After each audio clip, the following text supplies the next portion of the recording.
What's up, y'all? I'm back, man. Today I got the Sony extra bass. This is the SRS-XB10 Bluetooth speaker. And y'all know I've been searching for a good Bluetooth speaker. I feel like I already found it with the Logitech UE Boom, the Wonder Boom. I feel like I already got what I needed, right? But I decided to check out this one too because it's small and I'm looking for something, I don't know, $150. It might be a little much. $100, still on the pricey side, but you can find some good quality there. Now this is a $50 speaker. Actually, this is a $60 speaker.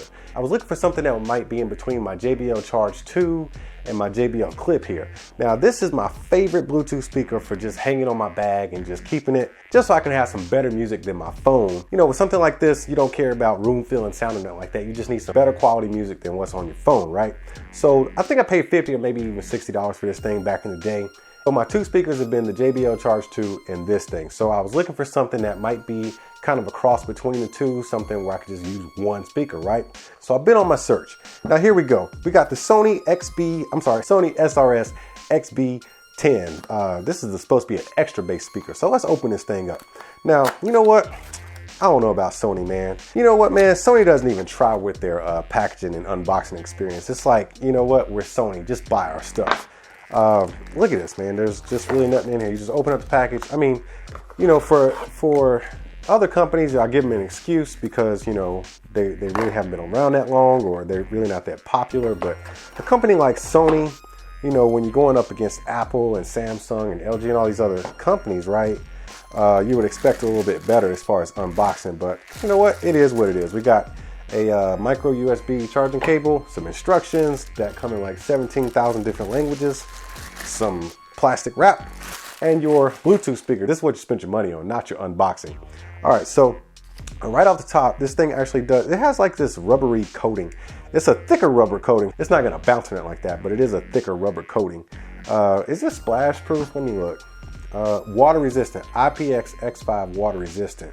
Let me see here. You can add a speaker to it, so you can have two of these for some stereo surround sound. You can use it as a speakerphone. It's got a 16-hour battery life. Okay, not too bad. It's got some NFC pairing right here. So looking around this thing, it's a very simple speaker. You got your speaker on the top, then you got some massive Sony branding right there, which is actually kind of subtle. You know, it kind of blends in with everything. Then let's go around to the side here. You got some LED indicators and stuff.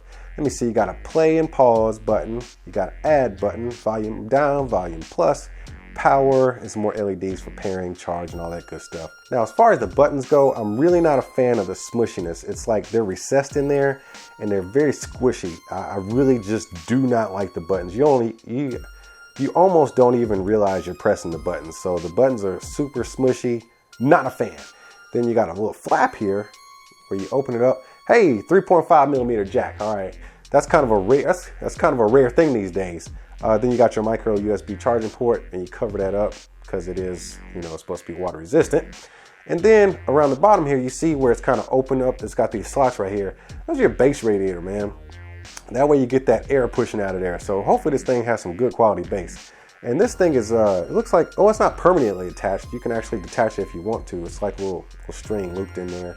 But this is your carrying loop, I guess, or you hook it to something. Actually, it also doubles as a stand. So if you want, you can just put it up like that. Is that, okay, yeah. You can just put it up like this and you can just have it firing at you. All right, so overall design, I like the simplicity of it. I like that it fires up. That means no matter where you are, when you sit it down, you're gonna hear the music. Now, when it comes to sound quality of this thing, I would say this is supposed to be kind of an outdoor speaker. I would classify it more as a personal speaker, whether you're outdoors or inside, because it's not like room filling sound and it's not, you know, small type of party kind of sound either.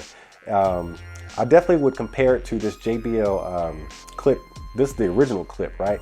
So I don't have a JBL Clip 2 to compare to, so I would say, as far as sound goes, it definitely blows this one out of the water when it comes to bass, okay? Clarity-wise, they're about neck and neck, but definitely, as far as bass, it definitely blows this one out of the water. Portability, I'd say they're about the same. This one is just thin. It has a thin design. But, you know, as far as loudness and everything, honestly, I wish they would make actual headphones, you know, with the same type of power this thing has. This thing has, you know, it packs a little bit of bass. Matter of fact, when you put it down, and you start playing the music and that bass starts thumping, it actually moves and vibrates. That's actually pretty cool. I mean, it's not like, you know, ground shattering bass or nothing like that, but it's kind of cool to see it vibrating. But once again, it doesn't fill the room. I call it a personal speaker because once you start cranking this thing all the way up, you know, you'll see that it's not going to be a crowd pleasing, you know, type of sound. Something you want to, if you're laying at the beach, you know, by yourself, or you or your lady, you know, you just put this between y'all two, y'all got some pretty decent music coming out of here. And that's basically what I use this for. So yeah, I would say it's a direct competitor to the JBL 2, especially at the price range. We got $50 to $60 for this thing, depending on what day you get it on. I would say good speaker, good buy. Do you get $50, $60 worth of sound out of this thing as far as a Bluetooth speaker? I would say in today's market, yes. When you compare it to everything else, you definitely get the bang for your buck. Literally, no pun intended. As far as the design, I like it. It's super portable. You can throw it in a bag and not realize it's actually there. Yeah, I think it's a good speaker, man. I would say roll with this thing. But if you got the extra money to spend, I would definitely say roll with this right here. Let me see. Oh, there we go. All right, it's slightly bigger, right? But it's the UE Wonder Boom, man. This thing is new for 2017, and it's completely waterproof. It is a little bit heavier now. I'm putting them together. It doesn't have a speakerphone and stuff like that. No NFC pairing, but man, the sound of this thing is amazing. When you compare the size of the two of these, this thing completely blows it out of the water. So when you're talking about spending money on a Bluetooth speaker, if all you have is the $50 to $60 to spend, I would say go for it. You know what I'm saying? Go for something like this, because this is a pretty good sound. But if you got the extra, you know, 40 to 50 bucks, man, invest it in this one right here, because this so far has been my favorite. This is actually a direct replacement from my JBL Charge 2 and the JBL clip that I've been using. So if you put these three here, I was using two speakers, a JBL Charge 2 and a JBL clip. And then I would compare these two to each other. This one wins, especially as far as bass. But man, if you actually do have the money, go ahead and, you know, spend a few extra dollars and get the UE Wonder Boom. I would say it's still definitely worth it, man. As a matter of fact, I actually changed colors. I had a black one. I actually ended up liking this one a little bit more. Used it all weekend and love this thing, and I'm amazed at the sound. But this review ain't about that. It's about this right here. Let me put this up because I get pumped up talking about this little thing right here. Seriously, it's definitely worth the money. I just say if you have more to spend on a Bluetooth speaker, get something better.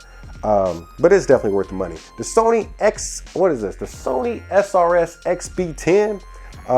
Good little speaker, man. They are definitely coming hard when it comes to bass and their new line of products with the XB branding on it. But who am I? I ain't no expert. I'm just a guy doing reviews. But before I go, I'm gonna need y'all to tap on that like button and smash on that subscribe button, and I'll see y'all at the next one.